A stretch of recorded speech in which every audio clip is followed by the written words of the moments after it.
Hello guys and welcome back to best car picks. നമുക്കറിയാം Kia കഴിഞ്ഞ മാസം അവരുടെ പുതിയ സബ് 4 മീറ്റർ കോമ്പാക്ട് എസ്യുവായ സെറോസ് അൺവെയിൽ ചെയ്തിട്ടുണ്ടായിരുന്നു. ഇത് ഒരു പുതിയ കോൺസെപ്റ്റിൽ വരുന്ന വാഹനമാണ്. അതായത് അവരുടെ തന്നെ സോണറ്റിൻ്റെയും സെൽട്ടോസിൻ്റെയും ഇടയിൽ നിൽക്കുന്ന പോലത്തെ ഒരു വാഹനം എന്നുള്ള രീതിയിലാണ് അവർ ഈ വാഹനം കാണിച്ചത്. അതുകൊണ്ട് തന്നെ നമുക്കതിൻ്റെ ഡിസൈനൊക്കെ ഭയങ്കര റാഡിക്കലായിട്ടുള്ളൊരു ചേഞ്ചാണ് കാണാൻ പറ്റിയത്.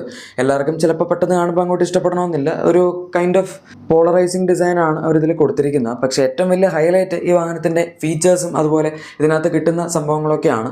എക്സ്റ്റീരിയറിലാണെങ്കിൽ നമുക്ക് സോണറ്റൊക്കെ വെച്ച് കമ്പയർ ചെയ്യുമ്പോൾ ഇത്തിരി ബോക്സി ആയിട്ടുള്ളൊരു ഡിസൈനിലാണ് ഈ വാഹനം വരുന്നത്. അതുകൊണ്ട് തന്നെ ഇഷ്ടംപോലെ LED headlights, LED tail lamps അങ്ങനെ വരുന്ന സാധനങ്ങളുണ്ട്. പിന്നെ കാണുമ്പോൾ നമുക്കൊരു ഇത്തിരി മാസീവ് ലുക്ക്, അതായത് ഇത്തിരി വലിപ്പമുള്ള വണ്ടിയുടെ ഒരു ലുക്ക് തോന്നുകയും ചെയ്യും. 17 ഇഞ്ച് അലോയ്സും ഇതിനകത്ത് കൊടുത്തിട്ടുണ്ട്. നമുക്കിപ്പോൾ നിലവിലാകെ XUV3 XUV കൈലാക്കിലും മാത്രമാണ് 17 ഇഞ്ച് അലോയ്സ് കിട്ടുന്നത്. അതിൻ്റെ കൂടെ ഇതുണ്ട്. പക്ഷേ മെയിൻ ഹൈലൈറ്റ് വരുന്നത് ഈ വാഹനത്തിൻ്റെ ഇൻറ്റീരിയേഴ്സിൽ കിട്ടുന്ന ഫീച്ചേഴ്സിലാണ്. ഇതൊക്കെ നിങ്ങൾക്ക് ഓൾറെഡി അറിയാവുന്ന കാര്യങ്ങൾ തന്നെയായിരിക്കും. ഇതിനകത്ത് ഇപ്പോൾ നിങ്ങൾക്ക് അറിയാത്തൊരു സംഭവം പ്രൈസാണ്. അതാണ് എല്ലാവരും ആകാംക്ഷയോടുകൂടി കാത്തിരുന്നൊരു കാര്യം. ഫെബ്രുവരി 1 ഇതിൻ്റെ ലോഞ്ച് പറഞ്ഞ്. സോ അതെന്താണ്, ഈ വാഹനം ലോഞ്ച് ആയിട്ടുണ്ട്. അതായത് നമുക്കിതിൻ്റെ എല്ലാ വേരിയൻസിൻ്റെയും പ്രൈസ് ഇപ്പോൾ വളരെ ഡീറ്റെയിൽ ആയിട്ട് തന്നെ അറിയാം.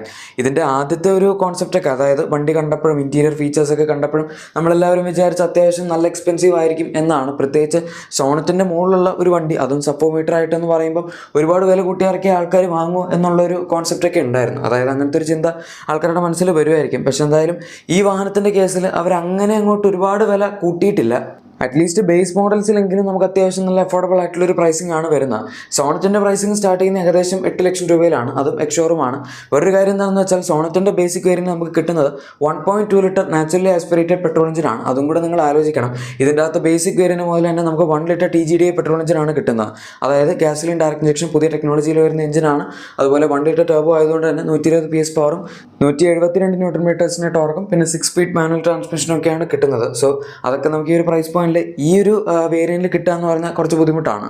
പിന്നെ ഇതിൻ്റെ അകത്ത് അവർ കൊടുത്തിരിക്കുന്ന ഒരു 1.5 ലിറ്റർ ഡീസൽ എഞ്ചിനാണ്. 115 bhp 250 ന്യൂട്ടൺ മീറ്റേഴ്സിൻ്റെ ടോർക്കാണ് ജനറേറ്റ് ചെയ്യുന്നത്. നമുക്ക് ഇത് മാനുവലും ഓട്ടോമാറ്റിക്കലി അവൈലബിൾ ആണ്. 6 speed manual, 6 speed torque converter automatic ആണ് വരുന്നത്. പെട്രോൾ ആണെങ്കിലും 7 സ്പീഡ് DC ഓട്ടോമാറ്റിക്കലി അവൈലബിൾ ആണ്. പക്ഷേ ഡീസലിൻ്റെ ഒരു പ്രശ്നം എന്താണെന്ന് വെച്ചാൽ നമുക്ക് ഏറ്റവും ടോപ്പ് എൻഡ് 2 വേരിയൻസിന് മാത്രമേ ഓട്ടോമാറ്റിക് കിട്ടുന്നുള്ളൂ. എന്തായാലും നിങ്ങളിപ്പം മെയിനായിട്ട് കാത്തിരിക്കുന്ന പ്രൈസ് പറയാനായിരിക്കും. അത് ഞാൻ പറയാം. അതിന് മുന്നേ നമുക്ക് ജസ്റ്റ് ഏതൊക്കെ വേരിയൻസ് ആണ് ഇതിൻ്റെ അകത്ത് വരുന്നത് എന്നും കൂടെ നോക്കിയേക്കാം.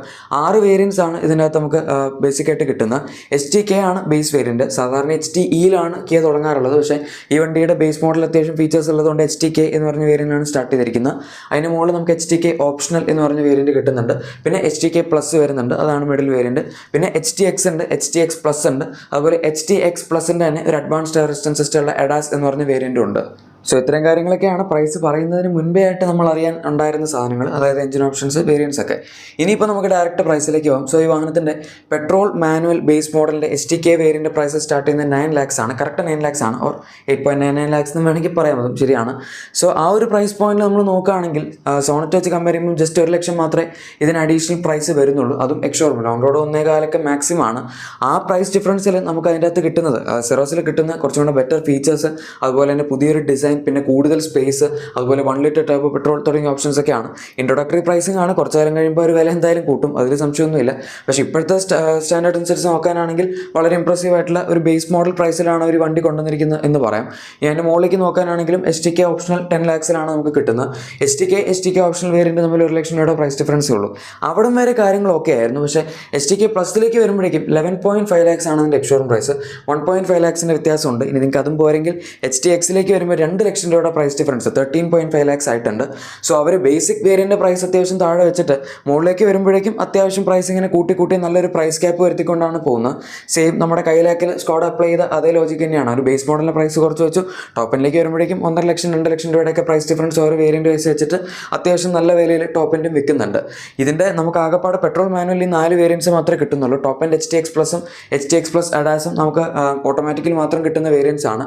ഇനി അതുപോലെ പെട്രോൾ ഓട്ടോമാറ്റിക് നിങ്ങൾക്ക് വേണമെന്നുണ്ടെങ്കിൽ അത് HTK പ്ലസിലാണ് സ്റ്റാർട്ട് ചെയ്യുന്നത്. 12.8 lakhs ആണ് അതിൻ്റെ എക്സ്ഷോറൂം പ്രൈസ് വരുന്നത്.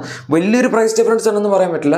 നമ്മൾ DCT ആണെന്നുള്ള ഫാക്ടൊക്കെ കൺസിഡർ ചെയ്യുമ്പോൾ 1.3 lakhs മാത്രമാണ് അഡീഷണൽ കൊടുക്കേണ്ടി വരുന്നത്. അത് എക്സ്ഷോറൂം ഓൺ റോഡ് ഏകദേശം 1.4 to 1.5 lakhsന് അടുത്ത് വരും. പിന്നെ 14.6 lakhs HTX കിട്ടും. 16 lakhs ആണ് HTX പ്ലസിൻ്റെ എക്സ്ഷോറൂം പ്രൈസ്. ഇനിയിപ്പോൾ നിങ്ങൾക്ക് HTX പ്ലസ് ADAS ഉള്ള വേരിയൻറ്റ് വേണമെന്നുണ്ടെങ്കിൽ 16.8 lakhs ആണ് അതിൻ്റെ എക്സ്ഷോറൂം പ്രൈസ്. 80,000 രൂപയാണ് നമ്മൾ അതിന് കൂടുതലായിട്ട് കൊടുക്കേണ്ടി വരുന്നത്. അതും കുഴപ്പമില്ല. പിന്നെ നിങ്ങൾക്ക് ADAS വേണമെന്ന് അത്ര നിർബന്ധമാണെങ്കിൽ മാത്രം എടുത്താൽ എടുത്താൽ മതി. നമ്മുടെ ഈ ഒരു ഇന്ത്യൻ കണ്ടീഷൻസ് ഒക്കെ വെച്ച് അഡാസ് അങ്ങനെ ഭയങ്കര യൂസ്ഫുൾ അല്ല. ഉള്ളവരൊക്കെ തന്നെ മിക്കവാറും അത് ഓഫ് ചെയ്തിട്ടാണ് ഓടിക്കാറുള്ളത്. ഇനി അടുത്ത വരുന്ന ഡീസൽ വേരിയൻസ് ആണ്. നമുക്കതിൻ്റെ അകത്ത് ഡീസൽ ബേസ് മോഡലായ HTK വേരിയൻറ്റ് കിട്ടുന്നില്ല. HTK ഓപ്ഷനിലാണ് കിട്ടുന്നത്. 11 lakhsലാണ് സ്റ്റാർട്ട് ചെയ്യുന്നത്. അതായത് കറക്റ്റായിട്ട് കമ്പയർ ചെയ്യുകയാണെങ്കിൽ പെട്രോളും ഡീസലും തമ്മിൽ 1 ലക്ഷം രൂപയുടെ പ്രൈസ് ഡിഫറൻസ് ആണ് അവർ കൊടുത്തിരിക്കുന്നത്. ഇനി നമ്മൾ അതിന് മുകളിലേക്ക് പോകുമ്പോൾ HTK പ്ലസിന് 12.5 lakhs, STXന് 14.3 lakhs വന്നിട്ടുള്ളൂ. അതായത് അവിടെ പെട്രോൾ ഡീസൽ കമ്പയർ ചെയ്യുമ്പോൾ 80,000 രൂപയുടെ വ്യത്യാസമേ വരുന്നുള്ളൂ. അത് വലിയ കുഴപ്പമില്ല. പക്ഷേ ഡീസൽ മാനുവൽ നമുക്ക് ഈ ഒരു 3 വേരിയൻറ്റ് മാത്രമേ കിട്ടുന്നുള്ളൂ. ടോപ്പ് ആൻഡ് 2 വേരിയൻസും അതുപോലെ ബേസ് മോഡലും നമുക്ക് കിട്ടുന്നില്ല. ഇനി ഡീസൽ ഓട്ടോമാറ്റിക്കിൻ്റെ കേസാണ് ഏറ്റവും comedy. Hour petrol automatic HTK plus മുതൽ സ്റ്റാർട്ട് ചെയ്തു. അത് വളരെ നല്ല കാര്യമാണ്. നമുക്ക് ഏകദേശം 15 lakhsൻ്റെ റേഞ്ചിലൊക്കെ ബേസ് മോഡൽ ഓട്ടോമാറ്റിക്, അതും അത്യാവശ്യം ഫീച്ചേഴ്സൊക്കെ ഉള്ളൊരു മോഡൽ കിട്ടും. പക്ഷേ ഡീസൽ ഓട്ടോമാറ്റിക് വേണമെന്നുണ്ടെങ്കിൽ നിങ്ങൾ നന്നായിട്ട് പൈസ സ്പെൻഡ് ചെയ്യേണ്ടി വരും.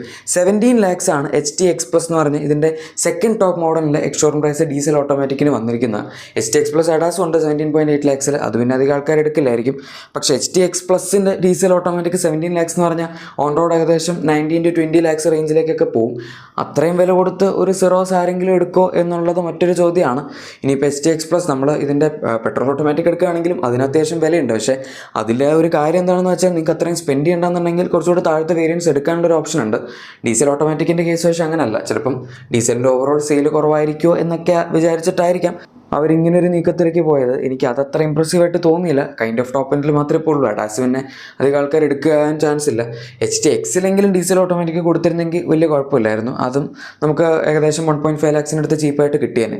പക്ഷേ ഇതിപ്പം കുറച്ച് മോശമായിപ്പോയി. ബാക്കി വേരിയൻസ് ഒന്നും വലിയ കുഴപ്പമില്ല. പിന്നെ നേരത്തെ പറഞ്ഞല്ലോ ടോപ്പ് എൻഡിൻ്റെയൊക്കെ പ്രൈസ് നമുക്കറിയാം അത്യാവശ്യം നല്ല എക്സ്പെൻസീവ് ആണ്. ഈ ഒരു പ്രൈസ് പോയിന്റ് നിങ്ങൾക്ക് ഇത്രയും ഫീച്ചേഴ്സ് വേണ്ട എന്നുണ്ടെങ്കിൽ തീർച്ചയായും സെൽട്ടോസിൻ്റെ പല വേരിയൻസ് നമുക്ക് കിട്ടിത്തുടങ്ങും. ആക്ച്വലി ഇതിൻ്റെ ടോപ്പ് എൻഡ് കിട്ടുന്ന പ്രൈസിൽ സെൽട്ടോസിൻ്റെ മിഡിൽ അല്ലെങ്കിൽ കുറച്ചൊക്കെ അപ്പർ വേരിയൻസ് ഒക്കെ തന്നെ നമുക്ക് കിട്ടിത്തുടങ്ങും. വേണമെങ്കിൽ അത് കൺസിഡർ ചെയ്യാവുന്നേ ഉള്ളൂ. ഇനി അതല്ല ഇത്തരം പ്രൈസ് സ്പെൻഡ് ചെയ്യണ്ടെങ്കിൽ താഴത്തെ സോണറ്റ് നമുക്ക് ഉണ്ട് ഓൾറെഡി. പക്ഷേ സോണറ്റ് ഇതെന്തായാലും എടുക്കാൻ ചാൻസ് കുറവാണ്. കാരണം അത് ഇത്തിരി കൂടെ ബേസിക് ആയിട്ടുള്ളൊരു വാഹനമാണ്. ഇത്രയും ഫീച്ചേഴ്സ് ഇല്ല എന്ന് മാത്രമല്ല ഇൻറ്റീരിയർ ഒക്കെ ആണെങ്കിലും ഇത്രയും പ്രീമിയം ആയിട്ടുള്ള ഒരു ഫിനിഷൊന്നും നമുക്ക് സോണറ്റിൽ കിട്ടുന്നില്ല. ഈ വണ്ടി കൈൻഡ് ഓഫ് നോക്കിക്കഴിഞ്ഞാൽ സെൽട്ടോസിനേക്കാൾ ഇത്തിരിയും കൂടെ പ്രീമിയം ആയിട്ടുള്ള കുറേ പുതിയ ഫീച്ചേഴ്സൊക്കെ ഓഫർ ചെയ്യുന്ന ഒരു ക്യാബിനാണ് ഇതിൻ്റെ അകത്ത് കിട്ടുന്നത്. ശരിക്കും പറഞ്ഞാൽ ഇതിൻ്റെ അകത്ത് ഉള്ള പല ഫീച്ചേഴ്സ് നമുക്ക് സെൽട്ടോസിൽ പോലും കിട്ടുന്നില്ല. അങ്ങനെ ഒരുപാട് ഫീച്ചേഴ്സ് വേണം, എന്നാൽ സെൽട്ടോസിൻ്റെ അത്രയും സ്പേസ് വേണം, അത്രയും പ്രൈസ് കൊടുക്കാൻ താല്പര്യമില്ല, അത്രയും വലിയ വണ്ടി വേണ്ട എന്നൊക്കെ ഉള്ളവർക്ക് വേണ്ടിയാണ് അവർ ഈ ഒരു വണ്ടി ഇപ്പോൾ ഇറക്കിയിരിക്കുന്നത്. ഓവറോൾ നോക്കുന്ന സമയത്ത് ഇത് ഏകദേശം നമുക്കൊരു 20-30 lakhsൻ്റെ ഒക്കെ വണ്ടിയിൽ കിട്ടുന്ന ഫീച്ചേഴ്സ് ഇതിനകത്തുണ്ട്. അതുകൊണ്ട് ഈ ഒരു പ്രൈസ് പോയിന്റ് ടോപ്പ് എൻഡിനൊക്കെ മിക്കവരും എക്സ്പെക്റ്റ് ചെയ്ത് തന്നെയായിരിക്കും. എന്തായാലും ഈ വാഹനത്തിൻ്റെ പ്രൈസിനെ പറ്റിയുള്ള നിങ്ങളുടെ അഭിപ്രായം എന്താണ് എന്ന് താഴെ കമൻസിൽ പറയാം. പിന്നെ ഇതെങ്ങനെയായിരിക്കും ഇതിൻ്റെ ഒരു മാർക്കറ്റ് റെസ്പോൺസ്, ഇത് അത്യാവശ്യം ഹിറ്റ് ആവുമോ അല്ലെങ്കിൽ ഈ ഒരു പ്രൈസ് കൊണ്ട് ചിലപ്പോൾ ഫ്ലോപ്പ് ആവാനുള്ള സാധ്യതയുണ്ടോ എന്നൊക്കെ പറയാം. പിന്നെ നിങ്ങളുടെ ഇപ്പോഴത്തെ എക്സിസ്റ്റിംഗ് വാഹനത്തിന് എന്തെങ്കിലും ചെറിയ ആക്സസറീസോ ക്ലീനിങ് പ്രൊഡക്ട്സോ ഒക്കെ വേണമെന്നുണ്ടെങ്കിൽ തീർച്ചയായും നമ്മുടെ ചാനൽ ഡിസ്ക്രിപ്ഷൻ അല്ലെങ്കിൽ പ്രൊഡക്ട്സ് ടാഗ് ചെക്കൗട്ട് ചെയ്യുക. അവിടെ നിങ്ങൾക്ക് എല്ലാ സാധനങ്ങളും ലഭിക്കുന്നതായിരിക്കും. പിന്നെ വീഡിയോ ഇഷ്ടപ്പെട്ടെങ്കിൽ ഉറപ്പായിട്ടും ലൈക്കും സബ്സ്ക്രൈബും ഷെയറും കൂടെ ചെയ്തേക്കാം. നമുക്ക് മറ്റൊരു വീഡിയോയിൽ കാണാം. Thank you for watching my video and good bye.